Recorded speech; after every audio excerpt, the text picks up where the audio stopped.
За 1900 оны энэ өдөр философийн тайлал зүйн ухааныг үндэслэгч Гадамер Германы Марбург хотод мэндэлжээ.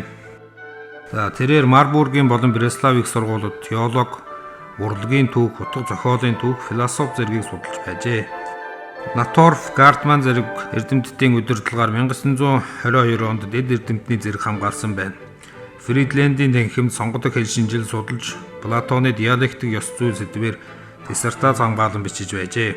Тэрээр Мартин Хайдегерийн шав байсан бөгөөд түүний лекц семинарын хичээл сууж байсан, түүний философийн эрэл хайгуулын гол чиглэлийг тодорхойлох болжээ. 1929-с 38 онд Марбург Хилж хотын их сургуулиудад багшилж байсан бөгөөд 37 онд профессор цорол хүрджээ. 1919-с 47 онд Лейпцигийн их сургуульд философийн дэнхмийн эрхлэгч байсан бөгөөд 68 онд тэтгэврт гараад Америкийн нэгдсэн улс, Франц, Итали зэрэг улсуудад зочин профессороор өргөдөн 20 шахам жил лекц уншжээ.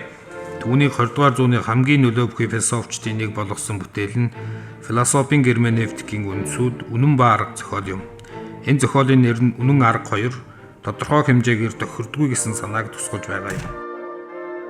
Уг зохиолдоо философийн тайлал зүйн ухааны уламжлалыг шинэ түвшинд гаргаж, хүмүүнлэгийн ухаануудын арга зүйг үндэслэхийг зорьсон байна. Гадамерийн тайлал зүйн хүн ертөнцтэй харилцах үед янз бүрийн арга байдгийг соёл түүхийн уламжлалд тулгуурлан харуулахыг хичээдэг. Хүн ертөнц хоёрын харилцах, хүний оршин байхын 3 хэмжээс нь гоо зүйн, түүхийн, хэлний хэмжээсүүд ажээ. Гадамер позитивист баримжаатай түүхийн шинжлэх ухааны явц зүй байдлыг арилгах үүднээс герменевтикийн хэмжүүрийг бий болгож түүхийн хийсэн ажлыг ойлгох ёстой гэж үзэж байв. Тэгэхээр өмнөх үеийн бичвэр судлах тухнууд бол тухайн цаг үеийн нийгэм соёлын нөхцөл байдлыг бүтээгдэхүүн гэж үзэж болохгүй ажээ. Шинжлэх ухаан нь өнгөрсөн үеийг хэдүүгээр үеийн судлаач объектив байдлаар танин мэдэх боломжтой гэж ярьдаг бол Гадамерийн философид өнгөрсөн одоогийн аль нь ч байдгүй. Бид Шекспир, Софокл зэрэг агуу зохиолчтой нэгэн үед байх боломжтой гэж үздэг. Энэ нь герменевтикийн ойлгохын тухай асуудалд үндэслэсэн байгаа юм. Ойлгохгүй асуулт хариулт гэсэн бүтцтэй.